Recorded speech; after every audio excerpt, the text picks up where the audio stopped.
In three, two, one. Hello, and welcome to Know the Score. I'm your host, Don Delarente, and I'm joined by the Libra icon, Dwayne. What's going on, Dwayne?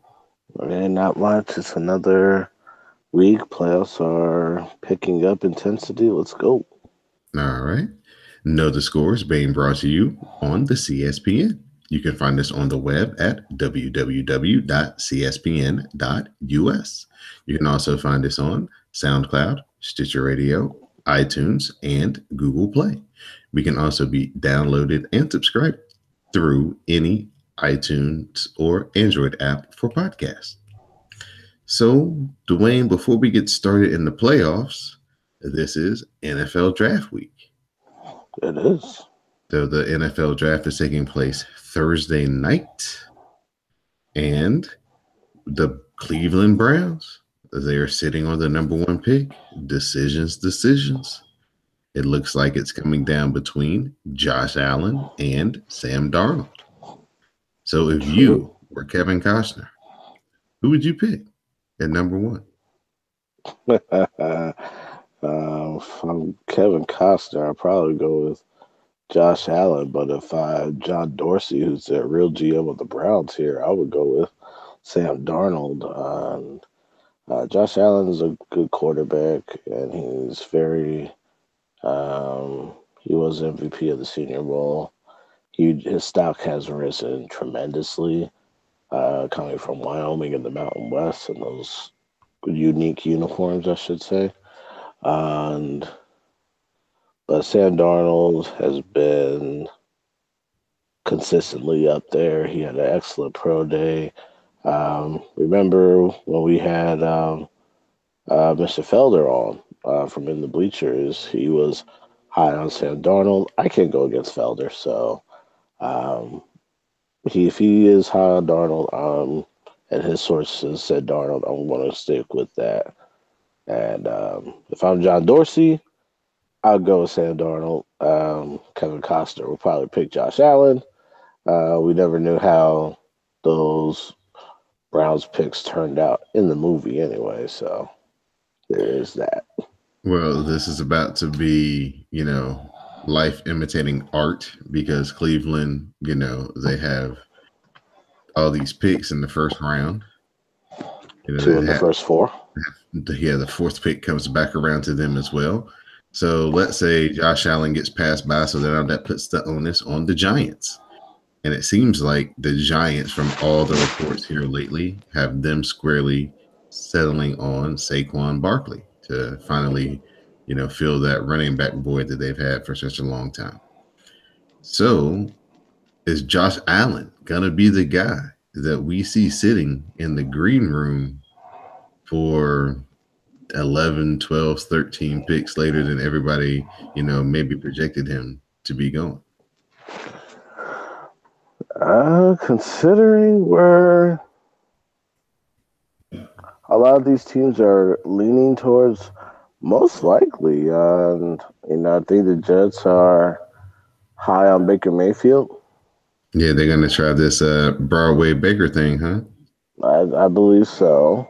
Um, I mean, you also got to look at the Josh Rosen factor too. So, quarterback needy team will probably focus on Josh Rosen as well. Um, we got Bradley Chubb, who's up there in the top five. Saquon Barkley would be a perfect fit for the Giants because, like you said, they haven't had a feature running back in a very long time. Brandon Jacobs was probably one of the last relevant running backs on that team, or Ahmad Bradshaw, I should say, before he left. So Saquon Barkley would probably be the best pick for Dave Gettleman's Giants, and then he builds a line around there, and we go from there. Yeah, it's a lot easier to run block than it is to pass block. And I guess they're trying to kind of use the New Orleans Saints formula where, if we can get you some guys who can run and can catch the ball too, we can, save the wear and tear on Eli. And if you can just be effective instead of having to throw it 33 times, if we can get you by with throwing it 23 times, we may be able to get you through a whole season and you not get sacked and actually have a chance to, win games. But that is all dependent on the availability and if, Odell Beckham wants to join the team. We don't know how. We've heard all about his contract, but we haven't heard about how he's progressing through his injury. So There was a video of Odell Beckham actually pulling trucks and cars and whatnot, like a strongman competition. So okay, he's actually out there. glad you saw something. I didn't see that. Thank you, sir. Yeah, no problem. So yeah, there was video circulating of Beckham pulling pulling vehicles to get that. Yeah, pulling car. Yeah, he pulled a SUV as part of the off-season training. So it looks like he's trying to make sure that knee really gets straightened out and strong enough so he doesn't have to go through that broken leg situation again. Right, right. And then the last little bit of news that's been kind of brewing here leading into the draft for the last week, 10 days or so. Lamar Jackson. The Patriots seem to be sniffing around the chicken coop, and they're like, this could be interesting. It seems like it could be a perfect fit because Josh McDaniels did have Tim Tebow. It seems like Josh McDaniels is squarely settled in to kind of be the heir apparent to Bill Belichick. Bill Belichick definitely wants to secure somebody in-house before he, hands over the reins. So does Lamar Jackson make sense for the Patriots? I think they're down at like 26, somewhere around there. When they get one of their first picks, because they got a bunch of picks too in the late first round and beginning of the second round. So, what do you think about Lamar Jackson maybe being the quarterback for the Josh McDaniels era to the Patriots? It'll be a good fit. He's worthy of a first round pick, and he's also worthy of being a quarterback. And as long as they don't try to make him a slash player or a gadget guy or somebody who he isn't, then why not? He's got the numbers. He has the speed. He has the arm. He's won a Heisman. He's been a Heisman finalist 2 times. So I really think that Josh McDaniels, he has the offense that will work for Lamar, and Lamar will succeed. I have no reason to believe that he wouldn't be a great late round gem, and he'll be a good addition to the Patriots as they do transition into the McDaniels era. Should McDaniels be the likely heir apparent, and then especially right now with Tom Brady not really fully saying he's coming back for 2018. He still hasn't come out and said, "Hey, I'm coming back to play."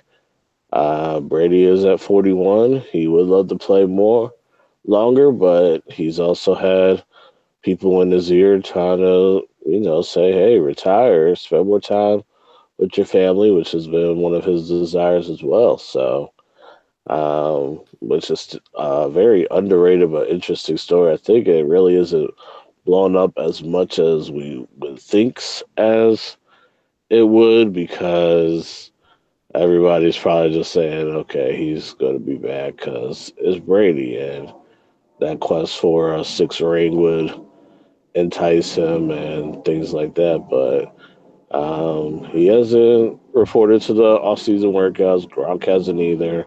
We still don't know what he's going to do, if he's going to stay or be a WWE superstar. So, Oh no, he said that he uh, was coming back. okay, so you did say he's coming back. Yeah, So, yeah. we still don't know what Brady's going to do at the moment. So, we shall see. All right. Now, before we get off of the draft talk, is there a particular player that you've warmed up to that you'd like to see your beloved Carolina Panthers maybe take, that some of the reporters or people that kind of do these things are getting some reads on, or some guys that you've seen they've had visits with in the Well, last couple of weeks?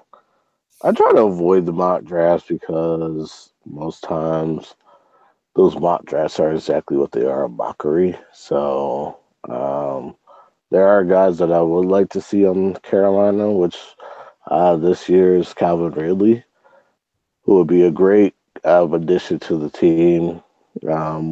Carolina needs a receiver that can catch the ball and be a top target other than Greg Olson and Christian McCaffrey out the backfield. I mean, don't get me wrong, McCaffrey exceeded my expectations last year, but we don't want to overutilize him. Curtis Samuel was pretty good until he got hurt. Same with Demir Bird. But if we get an actual number one receiver with the speed and the hands of Ridley to complement Devin Funches on the other side, to be Ridley could be the speed guy, Funches the possession guy, along with Greg Olson, uh, who's a tight end, and that would be the ideal first round scenario for Carolina right there. All right. Like Dwayne said earlier, you can go back in the archives and listen to our combine and NFL draft review and preview of the drafts. We had a combine review and we previewed the NFL draft with in the bleachers, Mr. Michael Felder. So please go check that out if you still need some in-depth draft analysis. This is Know the Score. I'm your host, Don Delarente, and I'm here with the Libra icon, Dwayne, and we're going to shift into the NHL playoffs. Dwayne, those Winnipeg Jets, they moved past the Minnesota Wild in 4-1 with a 5-0 win in Game 5. So they're moving on. This collapse cost the Wild's GM his job today, so he's It out of sure there. did. Sure did. Eric Stahl had a season that fans here in Raleigh would have died for at any point in the last 7 or 8, but it was all for naught as the upstart Jets came in and got him in a gentleman's sweep. Yeah, this was. I actually did this game Friday night and Winnipeg like 31. I barely got everything set up when the Jets scored the first goal 31 seconds in. And between the fact that the Jets were at home and the Winnipeg whiteout was in full effect, and the crowd outside, like everybody in Winnipeg, 30,000, 15 inside, 15,000 outside the arena having a watch party. It was pretty much a whitewash for Minnesota. And Devin Dubnyk had a horrible game. His teammates left him out to dry. The Wild were missing their key defenseman, their offensive weapon, Ryan Suter, the whole series, and it showed. And then they lost Zach Parise, the other big star of Minnesota, to injury, and Eric Stahl did all he could, but he is aging, he is getting up there, and despite his great season, and the middle stars of the Wild were completely missing. They were on milk cartons the whole series. So it was a tough sledding for Minnesota. Chuck Fletcher, yeah, as you alluded to, he lost his job as GM. Wild fans were calling for his head because, they get to the playoffs every year and they've only got out the first round in the last several years just one time. That was only to the second round. So Winnipeg has had a dream season. They've built this team to from the ground up to make them built to last for times like this. And this was the vision that they had when they moved from Atlanta several years ago, and it's finally paying off. So it's going to be a great series in the next round for them. All right. The Tampa Bay Lightning closed up the New Jersey Devils 3-1 in Game Five. The Lightning, do what they do: skate fast and score goals, and then they don't let you Hmm. score because they have one of the best goaltenders in the league. Hmm. So let's talk about the Lightning. The Stamkos back. Is he back healthy? Yeah, Stamkos is back, and he came back in Game 4. Well, he came back for the series, but he really did come alive in game in this game. But it was the goaltending of Andre Vasilevsky, who is a win, um, Vezina trophy candidate for best goaltender. And this team, Tampa Bay, is very good. Like you said, they skate fast, they score goals.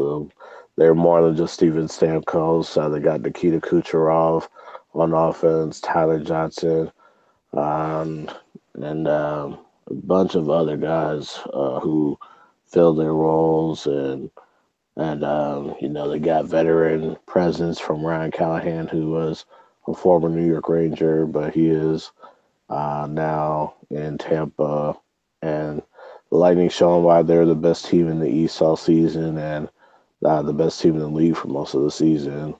And this team has the depth and the speed to go pretty far in these Stanley Cup playoffs. So, but they still got that juggernaut in the East who comes alive at the right time in the Pittsburgh Penguins to worry about if they get out of the next round between the Bruins and the Maple Leafs.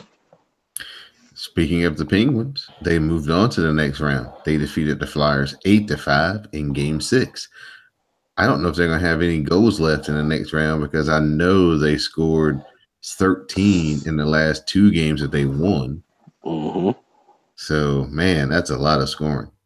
Yes, a ton of scoring in this series. Period. I mean, between both teams. I mean, give the Flyers Pittsburgh. They scored 7 in Game 1, 5 in Game 3 when they won. They scored another 5 in Game 4 when they won. So this was 17 goals in 3 games before they dropped 8. So 25 goals in the series for the Pittsburgh Penguins. That's just over 6 goals a game in the series. Um, and the Flyers had 2 shutouts in the series. They put up a good fight in this game, but Pittsburgh just showed they wanted it more in this Game 6. I mean, if you were a casual sports fan and you weren't interested, I mean, if you're a casual sports fan and you wanted to see a lot of goals, this was the game for you. Um, a lot of scoring in this series, a lot of scoring in that Game 6. But the Flyers, though, give them credit. This was a team that wasn't supposed to even be in the playoffs.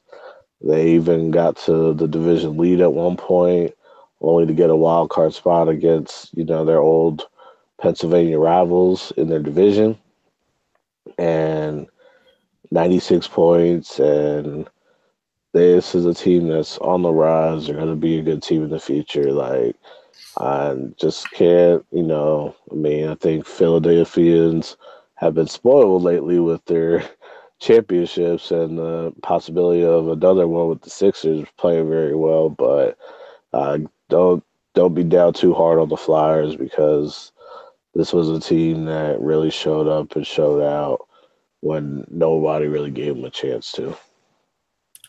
All right. It's a team that's near and dear to your area of the country, the Nashville Predators. Won in Game 6, 5-0 to close out the Colorado Avalanche. So they're going into the second round feeling good, scoring a lot of goals, not allowing any goals. Let's talk about the Predators as they're going to line up against Winnipeg in the next round. Yeah, this is going to be an epic series. Jets fans, they were the ones saying we want Nashville in the Minnesota game towards the end. You heard we want Nashville chants for quite some time. So, so the Predators, this was two of the best teams points wise in the NHL. Two of the top three teams in the Central Division. The President's Trophy winning Predators are the team that, people are saying they're the team to beat. I mean, they have the best home ice advantage in the NHL, but it is pretty much rival. I mean, if you watch a Winnipeg Jets game, and you'll see how intimidating that Winnipeg whiteout can be. So, and you got two Vezina Trophy candidates, the other two Vezina finalists, and Pecorine and Connor Hellebuck. Hellebuck hasn't allowed a goal in the last two games. He shut out the Wild in games 4 and 5, and he had a third period on there in game 3, and then Pecorine, who shut out the Avalanche. So it's going to be one of those things where you're either going to get great goaltending or a lot of scoring in this series. You got two loud, passionate fan bases, and the Predators are on a mission to claim the cup that they felt like they should have beat Pittsburgh last year, but they fell to them in 6 games. But the key to beating the Predators is taking a game at home. Give the Colorado Avalanche credit. This was another team. This was a team who was the worst team 2 years ago, and then took the Western Conference finalists from last year and the President's Trophy winners to 6 games. Young core, bright future, great head coaching, and Jared Bender. They were down to their third string goalie. I only can imagine if it went to 7 if they had a better goaltending. So hats off to the Avalanche as well. All right, the Boston Bruins. They lead the Maple Leafs 3 games to 2 after the Leafs won Game 5, 3-2.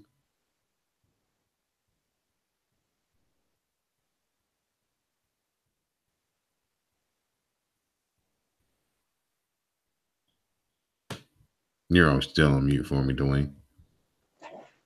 Okay. So with the Bruins, the they're trying to go back to Boston and get ready for the Lightning, but the Maple Leafs are trying to go back to Boston with them for Game 7. This is a series that wasn't supposed to have gone the way the Maple Leafs have envisioned. Boston's a young team that got off to a good start. I think the Maple Leafs finally have things figured out, but it's going to take a monster effort at home here in Game 6. Frederick Anderson, the Leafs goaltender, is going to have to be on his best game, and the Leafs are going to have to make sure they get, in the Magic Johnson analysis, they just have to make sure they get more goals than the Bruins. So, it's going to be one of those things where they just have to use their speed. Austin Matthews is going to have to be the star for the Maple Leafs and just outplay, outduel this young Bruins team who has a nice mix of young and old, and try to force that Game 7 in Boston on Wednesday night. But if Boston wins, of course, they get the Lightning in the next round, which will be one heck of a series, especially since Boston blew the chance to be the top team in the East and squandered it to Tampa Bay. All right. The Capitals. They've won 3 straight to go from down 0-2 to up 3 games to 2 after a 4-3 overtime win in Game 5 over the Columbus Blue Jackets. Yeah, so this series has been probably the most competitive series in the NHL playoffs so far. 5 of the 6 games in this series, or 4 of the 5 games, I should say, have gone into overtime. Once the Capitals made the switch to Braden Holtby in Game 3, that's when things turned around for them. And, they're probably wondering why wasn't Holtby in the net to begin with. They were going with the hot hand in Grenier. But, when Columbus sprung out that 2-0 lead, Washington got 2 on the road, and then, It's usually saying the first team to win a road game is when the series starts. This time it's the first team to win at home starts the series. So now the Capitals are a win away. John Tortorella, Blue Jackets head coach, said that we're coming back here for Game 7, and so at 7:30 Eastern tonight, as we record this, we need to just see if Tort says where it is bond and see if there will be a Game 7 in Washington for the Capitals, and we don't want to see. I know Capitals fans who have endured so much heartbreak in the Ovechkin era. The last thing they want is another first round exit. I mean, if they don't get a first round exit, we've seen the script before with the second round exits in this team. So, um, we'll just have to wait and see how it plays out tonight. All right. And finally, San Jose, as they sweep Anaheim, as they got a 2-1 victory in game 4 at home. And, they've probably been the most impressive, just kind of, getting rid of Anaheim, dispatching of them, and they're getting some rest and looking forward to the next round. Yeah, this is a series that, I mean, the way Anaheim played at the end of the season, they leapfrogged San Jose to get the home ice, and the Sharks ended up just skating circles around the Ducks. The Ducks pretty much looked old and slow, and the goaltending of Martin Jones in the playoffs has been stellar. The fast skating of Evander Kane, Joe Pavelski, Logan Couture, Tomas Hurdle, and many others on the Sharks. I mean, the Sharks outscored the Ducks 16-4, including that 8-1 shelling last week in Game 3. They're playing the Vegas Golden Knights in the second round. The dates in the second round on the Western side haven't been set because everybody's waiting on the East to finish up here. So um, we may not even get to see what happens in the East until Wednesday night. Um, so we just need to kind of just see how it plays out. I think if one of these teams wins, I think if one of the Brewers or Capitals win, we'll get an idea when the second round series will start. But right now, it's just a waiting game. And giving credit to the Ducks, I mean they did have 101 points this season, but it's the San Jose Sharks who get the Vegas Golden Knights in the second round, and hopefully for my sake on the fan side, the Sharks do move forward. But Vegas is a tough team. They built this team from the ground up, probably the most perfect way possible. It's been a Cinderella season, but I would love for the clock to strike midnight on them. All right. There you have it. Recap of the NHL playoffs. Reminder that this is Know the Score. We're being brought to you by the CSPN. You can find us on the web at www.cspn.us. And this week, we're being brought to you by Amazon. Amazon.com is a proud sponsor of Know the Score, and you can help keep the podcast free and shop through Amazon to get whatever you may need. Mother's Day is coming up. Please don't wait to the last minute. They're still several weeks away from having to have a gift, and you can get everything you need at Amazon through CSPN. So go to www.cspn.us, click on the menu tab, scroll down to where it says support our sponsors, click on Amazon, do your shopping as you normally would, and some of your purchase will come back to the network to help keep Know the Score free each and every week. So Amazon.com through CSPN.us, do it today. All right, Dwayne, we're going to get into our final topic here, the NBA playoffs. We're going to start off with the New Orleans Pelicans. They swept the Portland Trailblazers. Anthony Davis, 47 points in the closeout game. And Drew Holiday, he chipped in with 41.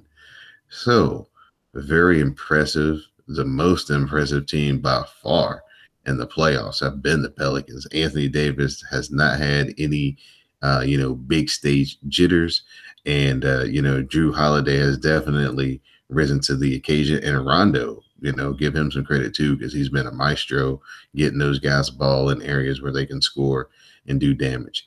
So just talk about how impressed you've been with the Pelicans as they got their first ever sweep in franchise history.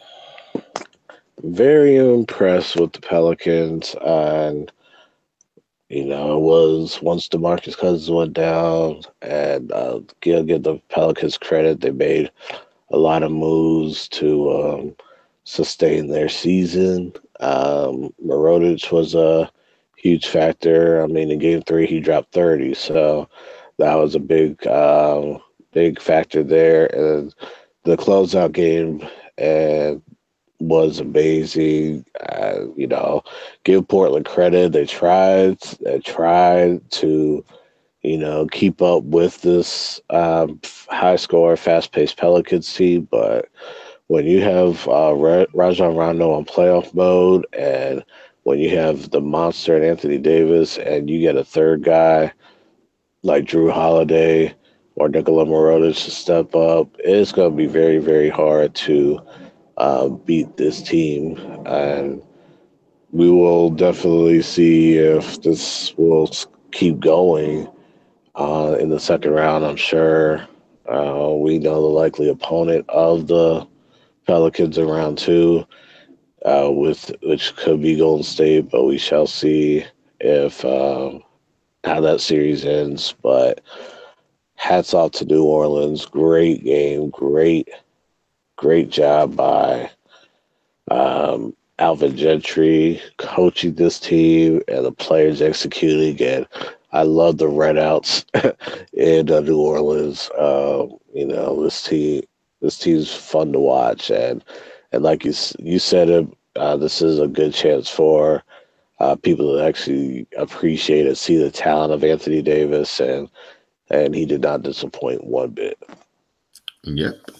Somebody else the country got a chance to see again in prime time was Joel Embiid as he returned in game 3 down in Miami and helped the Sixers steal game 3 and game 4 to go back home leading the series 3-2. Now, this series has had, the most confrontation. There have been some fisticuffs or near fisticuffs, some pushing and shoving, some, spilling out into the crowd. So, entertaining for sure. The games have been, pretty close, except for just that, the first game that was a total beatdown. So just talk about Embiid coming back, was a little shaky in the first few minutes, but as the game wore on in game 3, he found his legs. And then game 4, he really, and him and Ben Simmons really tag teamed it up and did the Miami Heat in. Right. And of course, Joel Embiid, he's been chomping at the bit to get into these playoff games, get into this environment, and this has been a battle. Two great games in Miami. They were both battles, and the Sixers just came out on the right side of the battle. So this is a team that has a chance to close out the Heat in game 5. It's 3-1 right now, and so we can see game 5 in Philadelphia on Tuesday night, and I think the Sixers close it out, and gives them a chance to get some rest in the postseason, especially with Boston and Milwaukee going to at least 6. So, last thing the Sixers want to do is go back to Miami. I think if they go back to Miami, we're going to see a game 7 eventually. So they just need to handle their business when they play that home game Tuesday night. What's very impressive about the Sixers before we move on is just for such a young team, they didn't catch that Miami flu in the playoffs. Ask James Harden about it from the finals. Oh yeah, absolutely. They did not catch the Miami flu. They have Brett Brown is a is a San Antonio Spurs great pop disciple. So he knows how to get this team and keep this team focused so they don't avoid those kind of distractions. I know Miami's one of those tempting hotbeds. So great job by this Philadelphia team and their coaching staff to keep the team focused. I mean, Harden might have got a Minnesota flu the way the Rockets played in Game 3. So Uh, yeah. As we're gonna just go right into that, as the Timberwolves used a home court advantage to get back into the series. They defeated the Rockets 121-105 in Game 3. Jimmy Butler led the way with 28 points, and Carl Anthony Towns finally showed up. He had 18 points and 16 rebounds. So, as you said, James Harden, with his first bad effort in a long while, playoffs, regular season, All-Star game, pickup game, probably in the last 2 years. Yeah, and this was Minnesota's first playoff game in 14 years. I mean, they waited a very long time. I mean, this was NBA Siberia for the most part. Like nobody wanted to go to Minnesota. Nobody wanted to, change the culture until Towns and Wiggins arrived, and I've seen people say Andrew Wiggins regressed, but I mean, he dropped 20 points on Minnesota, and I think that was one of the main things that the Wolves had was balanced scoring among their starting five. And if they could get that balance for most of the series, I mean, you think really Game Four is tonight. They played 3 games, and Minnesota's had the event. I mean, Minnesota's played 2 great games. They just had a very bad game too. So if they could even this series up and find a way to stay competitive to the point where they could actually steal Game 5, Game 6 would be very, very interesting. And we would need to really see how desperate the Rockets can be because maybe we were looking at the wrong 1 versus 8 matchup in terms of the 1 seed being vulnerable. But then again, the 1 seed in the East is looking pretty vulnerable at the moment right now as well. So We're gonna there's we're gonna that. we're gonna stay in the West. We're gonna finish up with them. Well, not yet, but we've got the Utah Jazz behind 26 points, 11 rebounds, and 10 assists. Triple double from Ricky Rubio.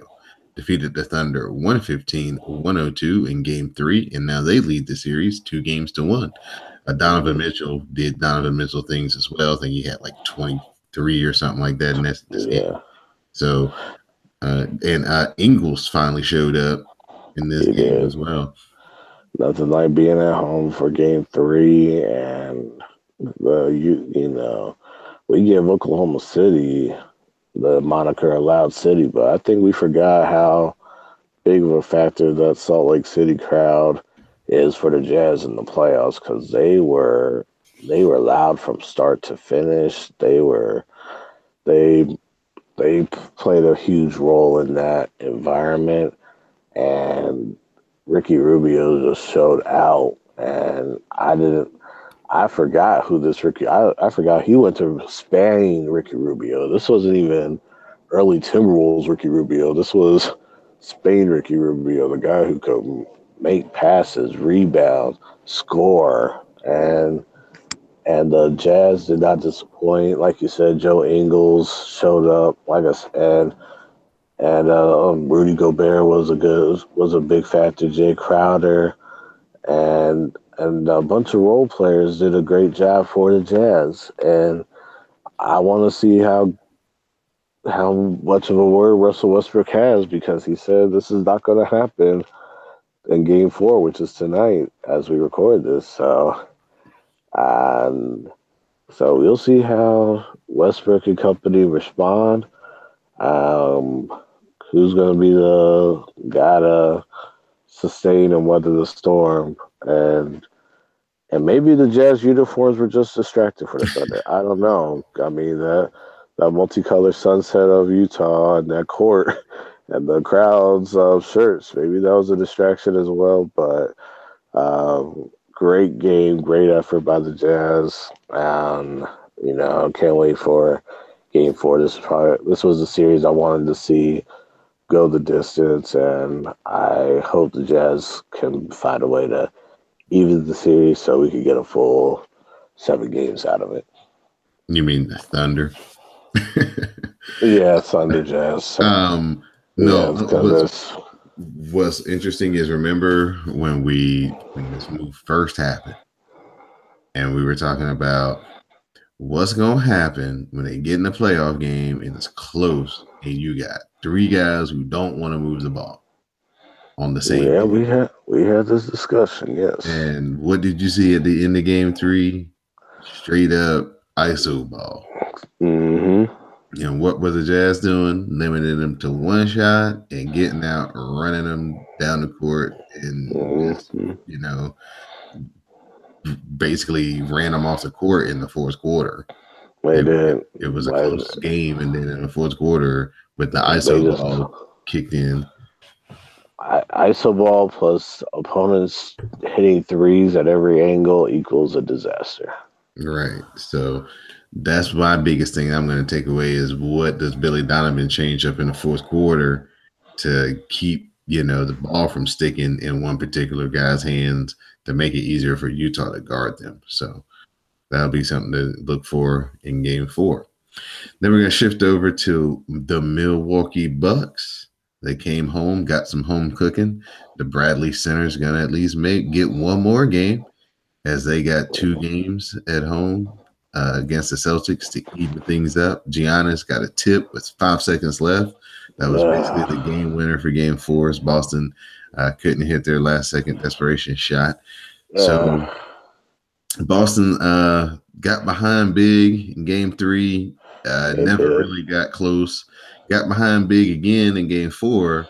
Actually had the game was up by 1 a couple of times late in the game, but couldn't hold on and execute. So talk about your Celtics and just trip to Milwaukee and how the Bucks have come to life at home. Yeah, well, the Bucks did what they're supposed to do. I mean, that's one thing in these series. You're expected to win at home, and like we said, the series. I always say the series doesn't start until a road team wins a game, and I want to say that from game 3 was an absolute stinker for Boston. I mean, Milwaukee outplayed them. They needed that game. They out hustled them. They did everything they're supposed to do from wire to wire. So that was just something I just said, you know what, just regroup, get ready for game 4. They got to a good start in game 4, and then Milwaukee woke up. Parker had different looks. Thon Maker had a lot of good looks, and those two really showed up in Milwaukee for games 3 and 4 because I did not see them be any kind of a factor in games 1 and 2. And then they got a good tip from Giannis. I mean, he's caught a couple bodies in this series, and he had the tip in, and the shot by Marcus Morris to try to go to overtime just went in and out. So I think if you go back to Boston, I mean, you're encouraged because you're at home once again. And you got the Garden, and we know how the Garden shows up in the playoffs. So I hope they can pull out a victory in game 5. Like the Bradley Center's got one more game in them at least for game 6. And, if Boston could if they could sustain and win game 5, they just had to get out and they just have to play a consistent 48 and not take 2.2 quarters off and try to play catch up for the rest of the game. All right. An inspired San Antonio Spurs team. They lead wire to wire and they defeat the Warriors 103-90. LaMarcus Aldridge and Manu Ginobili lead the way. The Warriors continue to lead the series 3-1. So the Spurs on their home court didn't want to get swept. So they definitely, of course, playing with heavy hearts as Greg Popovich lost his wife the tail end, the middle of last week.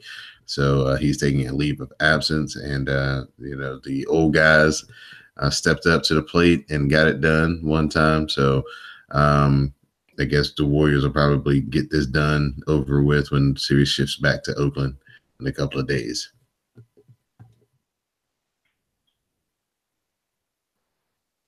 Yeah, this was a condolences to the Popovich family and the Spurs organization as well. Very tough time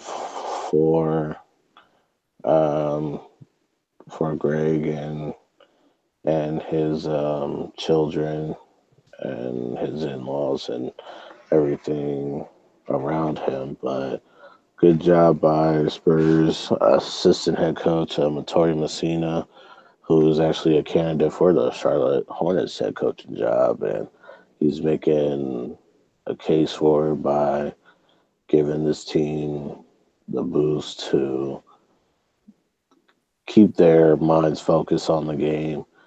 And they played inspired ball in game three, but game four was even more inspiring to show that they're here to battle and here to win, and they're not out of it by any means. But like it says, going back to Oakland, and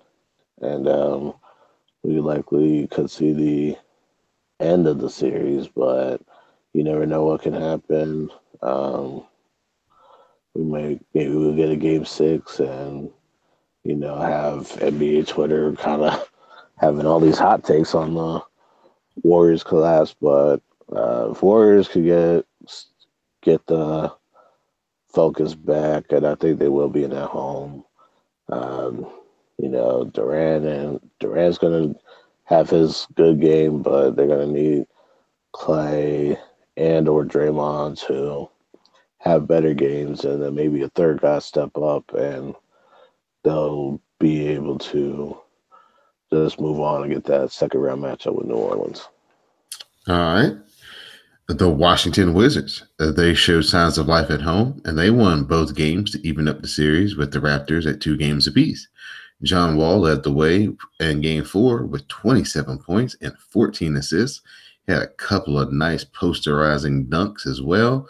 The Wizards, they battled back. I know game 3, they really actually came out strong. They blitzed Toronto, put up a big number as far as points scored. And I know you tweeted the account that, this was a team that you thought, would show up from the jump. And it looks like they carried over a little bit there of that in the game 4. But Toronto definitely showed up with a much better mindset in game 4. And it was a nip and tuck victory for the Wizards. Yeah, this was a Wizards team I was expected to see in game 1.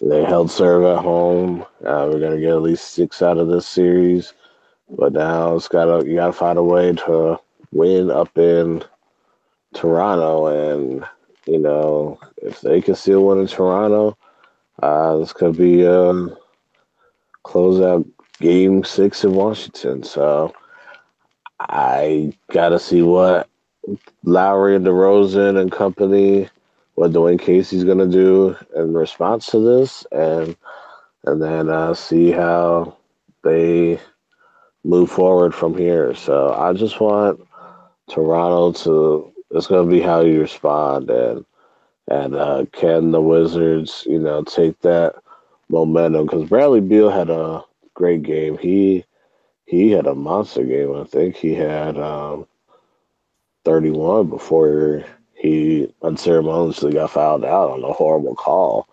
And if he could stay focused on his game and not the refs and the fouls, and if him and Wall could keep that chemistry that has been missing most of the season, but they're getting it back now. If they can keep that up, they will be.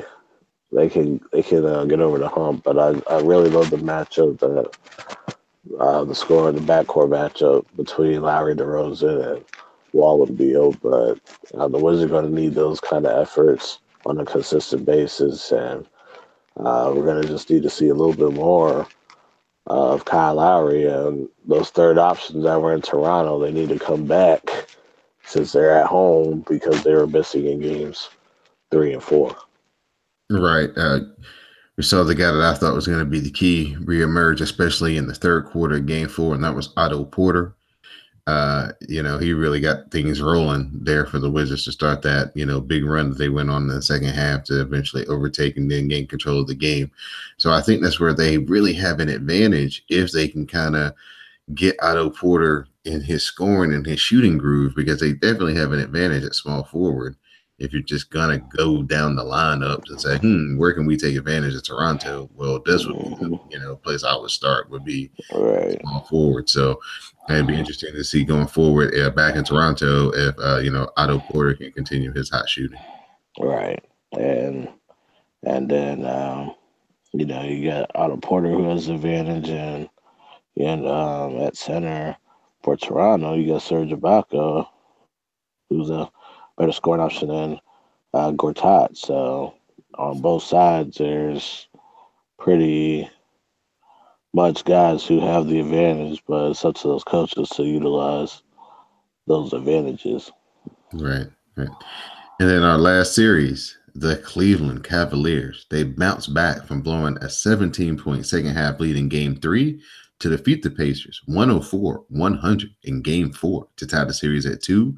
LeBron led the Cavs with 32 points, and he got some much needed help from Kyle Korver, who chipped in 18 points in a last second start as he was starting for George Hill, who missed the game due to back spasms. So, another game where the Cavs, got out on the Pacers to begin with. And then in the second quarter and the second half of the game, the Pacers are just trying to push that tempo to tire them out. But this time they couldn't, make enough winning plays. And LeBron and Kyle Korver held on to get the win. Actually, a very underrated play in this game was J.R. Smith making like a 75-foot shot at the end of the first quarter. Mm-hmm. And basically, score would have been 101, 100 without that. So Right. And so yeah, with the series, this has really been the theme, and this has really been Indiana all season long for those that getting familiar with the Pacers. I mean, this is a team that is always been accustomed to slow starts and strong finishes, and then we really saw that in Game 3 when Bogdanovich dropped 30 and had 15 in the fourth quarter, and then they almost did it again because of the close scoring. But the Pacers going to find a way to really, one of two things that happened. Either A, the Pacers have to find a way to have a start like they did in Game 1, where they jumped out on the lead and put the foot on the throat and never let up. Or B, Cleveland's going to find a way to sustain these big leads so they cannot come back. So, with crisis avoided for the James Gang and the Cleveland Cavaliers, being down 3-1. I mean, we've seen this narrative before, of course, with a different squad, but this is a team that I don't think they're built to come back for 3-1 or things like that. So 2-2 victory, 2-2 going into Cleveland. It's basically a 2 out of 3 series now. It's a good thing for the Cavaliers. We'll see how they show up at home for Game 5, and if they can do the match and suit thing. I think going black instead of gray was kind of the wave there. So maybe wear the black suits for Game 6 and go from there. All right. So now everybody's all caught up, as caught up can be for every night of the NBA playoffs that we missed since our last episode. Besides Anthony Davis, has there been another player that's kind of caught your eye that you've been like, wow, I'm really impressed by what he's done in the 4 games or 3 games that most of these teams have played? I want to say Drew Holiday for the most part. I mean, from the game, from the onslaught, he's had 33. He's had a 33-point game in the first game, 41 in the clincher. I believe he had like 18 in game 3. So, if he could keep that playoff mode, that intensity going for the rest of the way, the Pelicans could be a lot more dangerous than we give them credit for. I think they would at least take the Warriors to more than 6 or 7 games if they do that. And I also liked John Wall's return. Ben Simmons has been a big factor for the Sixers. Jaylen Brown has thoroughly impressed me for the Celtics. These playoffs have been probably the more competitive playoffs that I've seen in a very long time, at least for the first round, just 1 through 8. A lot of these matchups we thought it would be 3 games or 4 games. I mean, not 3 or 4. I mean, 4 games or 5 games. Sorry. Um, but, a lot of these are going, 5, 6, and maybe even 7. We'll just have to wait and see if they go 7, but at least most of them going 6. So I love the competition. The parity is starting to be a little bit more apparent here for the NBA, which is what it needs because, as great as the Warriors and Cavs have been in the last 3 years, we got to find a way to see if we can get 2 different teams or at least somebody else in the finals at this point. All right, all right. So I'm gonna give you one last chance to give your shout outs and talk about anything that we didn't cover as far as the main body of the show at this point, Dwayne. Okay, so shout out to the CSPN, shout out to Jamal, to yourself, to Jesse Nabias. Um, can't wait to have you guys back as always. And my final thought would have to be involving it's pretty local here. I don't want to take it away from the arena here. The shooting that happened here in um, Nashville area, Antioch, Tennessee, about 10 minutes from my job, actually. So it's really close to, pretty close to home here. So condolences and prayers to the 4 victims and their families in a senseless shooting. They did arrest the guy today. Um, and a huge, huge shout out to James Shaw, who saved a whole bunch of lives when he took the gun and threw it over the counter and thwarted um, the killer's attempts to take more lives. So very dark time, but this is something that we need to just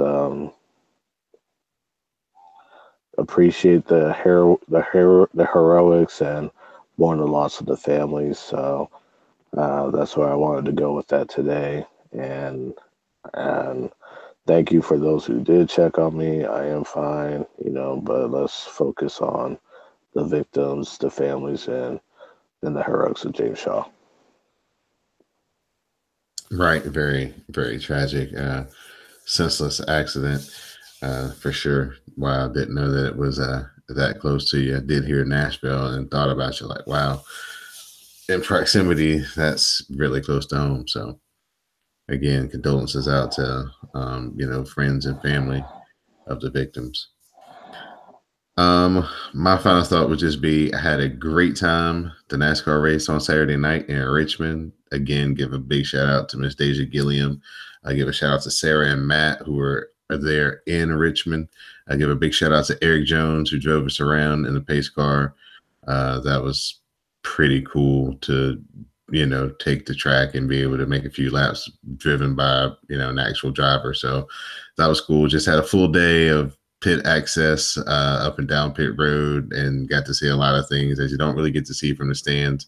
Got to see how the production works and all the hard work that goes into making the carnival go around the country every week. So really cool experience if you're a NASCAR fan. If you can get yourself a hot pass, definitely do it once or twice or as many times as you can, because it's definitely a very interesting way to enjoy a NASCAR race. So on that note, for the Libra icon, I'm Don De Laurenti, and now you know the score.